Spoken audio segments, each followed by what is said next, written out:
안녕하세요. 스포츠 분석 전문가 천교수입니다. 천교수방에서 많은 분들과 좋은 결과 만들고 있습니다. 의사소통하실 분들은 고정 댓글 확인해 주세요. 그럼 오늘의 경기 분석 시작하겠습니다. 1월 3일 국내 농구, 국내 배구 5경기 분석 시작하겠습니다. 첫 번째로 울산모비스 대 한국가스공사 경기 알아보겠습니다. 먼저 울산모비스는 김건하, 조한진, 존이그분으로 이어지는 코어가 점점 안정감을 찾고 있는 팀이다. 울산모비스는 공격이 막힌 뒤에도 세컨 찬스를 노리며 리바운드 경합에 적극적으로 가담해 한 번의 공격 포지션을 쉽게 포기하지 않는 팀 컬러를 보여준다. 수비에서도 스위치와 로테이션이 점차 정리되면서 골밑과 외곽 모두에서 균형 잡힌 수비 구조를 유지하려는 움직임이 뚜렷하다.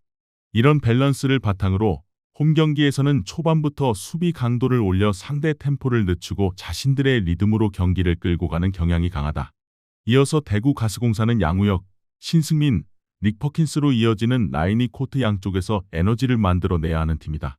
대구 가스공사는 특히 공격 실패 직후 수비 전환 속도가 리그 상위권으로 평가되는데 신승민이 첫 수비 라인에서 빠르게 백스텝을 밟으며 자리를 잡아주고 닉 퍼킨스가 탑스팟을 봉쇄하면서 상대의 초반 트랜지션을 효과적으로 차단한다.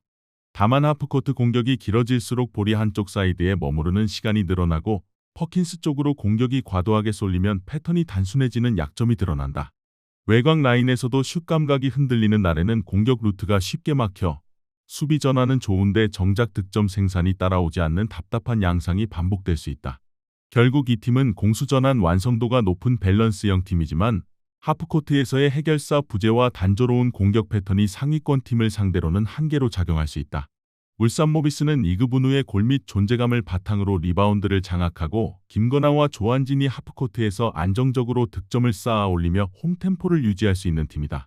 가스공사는 공수전환 완성도가 높은 밸런스형 팀이지만 결국 하프코트에서 해결사가 부족한 약점이 드러난다면 울산모비스의 조직적인 수비 앞에서 버티기 쉽지 않을 수 있다. 결국 골밑과 하프코트에서 더 안정적인 울산모비스가 흐름을 쥐고 갈 가능성이 높다. 이번 경기 울산모비스 승을 추천합니다.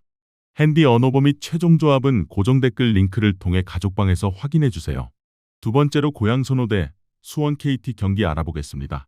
먼저 고양소노는 이정현이 백코트에서 경기를 정리하는 팀이다. 그는 경험 많은 베테랑답게 스크린을 활용해 수비를 흔들고 순간적인 풀업과 킥아웃 패스를 섞어 쓰면서 공격 리듬을 잡아준다. 소노의 공격은 이정현의 2대2 게임을 기점으로 캔바오의 아이솔레이션과 나이트의 인사이드 마무리로 이어지는 구조가 기본 틀이다. 그래서 외곽 에이스들의 슛 감각이 떨어지는 날에는 공격이 단조로워지고 수비에서 한번 흔들리면 연속 실점을 허용하면서 템포를 빼앗기는 흐름이 자주 나온다. 특히 수비 전환 국면에서 빅맨들의 발이 무거워지는 순간 상대의 빠른 트랜지션에 골밑이 열리며 세컨드 찬스와 속공 실점을 동시에 허용하는 구간이 반복되는 것이 문제다. 이어서 수원 KT는 조엘 카굴랑안이 탑에서 볼을 오래 끌지 않으면서 스크린 타이밍을 세밀하게 조절해 공격을 설계하는 팀이다. 그는 드리블 능력과 시야를 동시에 갖춘 가드로 상대 수비의 움직임을 읽고 적절한 타이밍에 패스를 뿌려주는 플레이메이커 성향이 강하다. 이 팀의 하이픽 구조에서 가장 눈에 띄는 부분은 하윤기와 박준영의 움직임이다. 일반적인 픽앤롤처럼 단순히 골밑으로 굴러내려가는 것이 아니라 스크린 이후 3점 라인 쪽으로 리프트하는 선택을 자주 가져간다. 수원 KT의 경우 탑에서 스크린이 걸린 뒤 하윤기와 박준영이 롤인이 아니라 리프트 동작을 가져가면서 상대 수비의 스위치 타이밍을 역으로 이용해 오픈 찬스를 만들어낸다.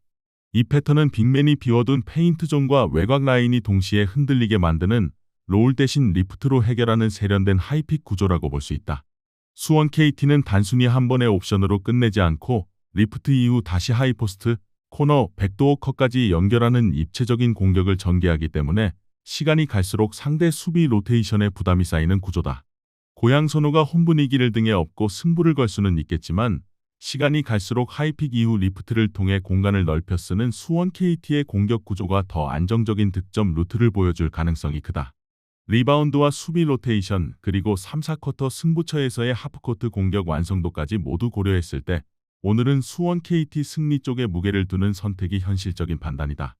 이번 경기 수원 KT 승을 추천합니다. 핸디 언어버 및 최종 조합은 고정 댓글 링크를 통해 가족방에서 확인해주세요. 세 번째로 서울 SK 대 안양 정관장 경기 알아보겠습니다. 먼저 서울 SK는 김낙현, 알빈 톨렌티노, 자밀 원희를 중심으로 하프코트 공격을 풀어가는 팀이다. 그래서 서울 SK는 원희를 중심으로 한 인사이드 공격과 김낙현의 외곽 옵션을 섞어가며 하프코트에서 안정적으로 득점을 쌓는 흐름을 선호한다. 다만 공격이 원희 쪽으로 과도하게 쏠리는 구간에서는 볼 흐름이 정체되고 반대 사이드에 있는 슈터들이 살지 못하는 단점도 반복된다. 수비에서는 원희의 림 프로텍트 능력에 의존하는 비중이 높아지는 순간 외곽 로테이션이 한 박자씩 늦어지며 코너와 윙에서 오픈 찬스를 허용하는 패턴이 나올 수 있다. 이어서 안양 정관장은 렌즈 아반도, 브라이스 워싱턴, 김종규로 이어지는 라인업을 통해 사이드에서 시작되는 공격 패턴을 다양하게 전개하는 팀이다. 안양 정관장은 사이드 지역에서의 픽앤롤 비중이 높고 브라이스 워싱턴이 윙에서 스크린을 제공하면 렌즈 아반도가 중앙으로 파고들며 코너 공격 옵션을 동시에 펼친다. 이렇게 사이드 세트 기반으로 픽앤롤과 코너 스팟업을 동시에 노리는 복합 공격 루트를 만들어내기 때문에 수비 입장에서는 롤인과 킥아웃 둘 다를 동시에 케어해야 하는 부담이 커진다. 공격에서도 워싱턴이 하이포스트에서 패싱 허브 역할을 해주기 때문에 아반도의 드라이브인과 코너 슈터들의 찬스가 자연스럽게 연결되는 장점이 있다. 결국 안양 정관장은 사이드 픽앤롤과 코너 옵션이 결합된 복합 세트로 상대 수비를 계속 흔들어가는 팀이라 수비 로테이션이 느린 팀을 상대로는 경기 내내 꾸준한 득점 생산이 가능하다. SK도 원희와 김낙현을 앞세워 충분히 득점을 만들어내겠지만 수비 로테이션과 외곽 커버에서 반복되는 부담을 감당하기에는 정관장의 세트 플레이 완성도가 만만치 않다. 사이드에서 시작된 한 번의 픽앤롤과 코너 옵션이 누적될수록 후반에는 정관장이 공격 선택지에서 훨씬 여유로운 팀으로 보일 가능성이 크다. 그래서 전체적인 세트 완성도와 매치업 그리고 후반 운영 능력을 고려했을 때 정관장 쪽으로 흐름이 기울어진 승부로 판단하는 편이 더 합리적이다. 이번 경기 안양 정관장 승을 추천합니다. 핸디 언어버 및 최종 조합은 고정 댓글 링크를 통해 가족방에서 확인해주세요. 네 번째로 KB손해보험 대 한국전력 경기 알아보겠습니다. 먼저 KB손해보험은 비에나를 축으로 한 사이드 아웃 구조가 잘 잡혀있는 팀이다. KB손해보험은 리시브 라인이 안정적으로 버텨주고 있다는 점이 가장 큰 강점이다. 리베로의 디그 정확도가 높기 때문에 세터가 어느 포지션이든 편하게 볼을 올릴 수 있는 환경이 조성된다. 이렇게 토대가 단단하게 깔려있는 팀은 세트가 길어질수록 공격 선택지가 오히려 더 풍부해지는 양상을 보여준다. 서브 라인에서도 과도한 범실보다는 상대의 리시브 라인을 흔드는 목적 서브를 지향하며 랠리 중에도 블로킹 라인과 후위 수비 간의 간격 유지가 안정적인 편이다. 그래서 KB손해보험은 초반에 약간의 실수가 나오더라도 세트 중반 이후부터는 리시브 안정성과 세터 배분 능력을 바탕으로 점수차를 서서히 벌려나갈 수 있는 구조를 갖추고 있다. 이어서 한국전력은 에디를 중심으로 한 강타 위주의 공격 패턴이 뚜렷한 팀이다. 한국전력은 강한 서브로 상대의 리시브를 흔들었을 때는 확실히 기세를 탈 수 있지만 서브 범실이 늘어나는 순간 분위기를 스스로 끊어버리는 패턴이 반복된다. 리시브 라인에서는 순간적인 집중력 저하가 나오면 세터의 볼 배분이 단조로워지며 에디 쪽으로 볼이 과도하게 쏠리는 장면이 자주 연출된다. 이럴 때 상대가 에디 쪽으로 블로킹 벽을 집중시키면 사이드와 중앙 다른 옵션들이 살아나지 못하면서 공격 루트가 막히는 약점이 드러난다. 그래도 한번 리듬을 타면 서브와 강타로 짧은 시간에 득점을 몰아칠 수 있는 팀이지만 네트 플레이 이후 두 번째, 세 번째 볼 처리에서 불안정한 장면이 종종 나온다는 부분은 무시하기 어렵다. KB손해보험은 세터가 여유 있게 볼을 배분할 수 있는 구조를 갖추고 있고 세트가 길어질수록 비에나, 나경복, 이준영에게 다양한 공격 루트를 열어줄 수 있다.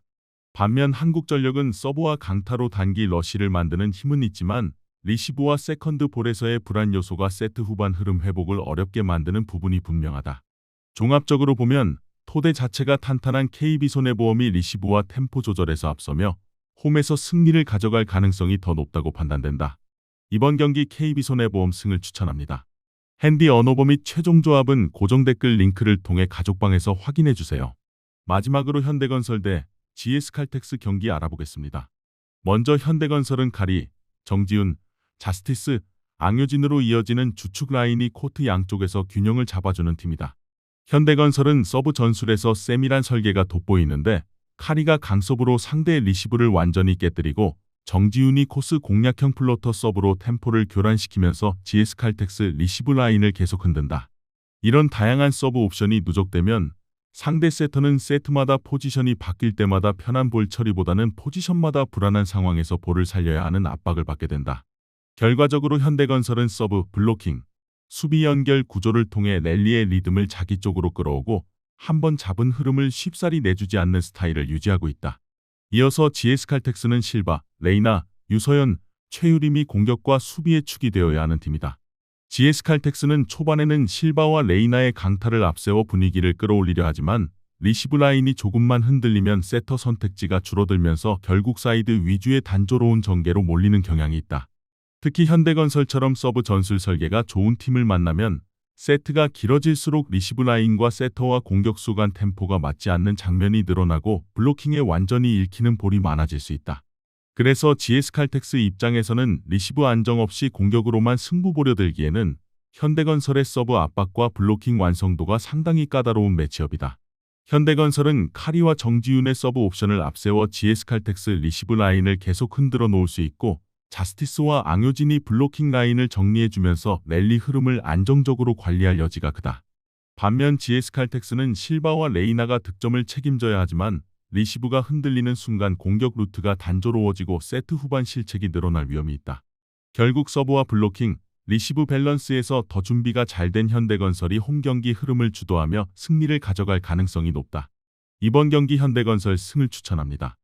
핸디 언어버 및 최종 조합은 고정 댓글 링크를 통해 가족방에서 확인해주세요. 시청해주셔서 감사합니다. 천교수 가족방 입장은 영상 하단 고정 댓글 확인해주시기 바라며 구독과 좋아요 알림 설정 부탁드리겠습니다. 감사합니다.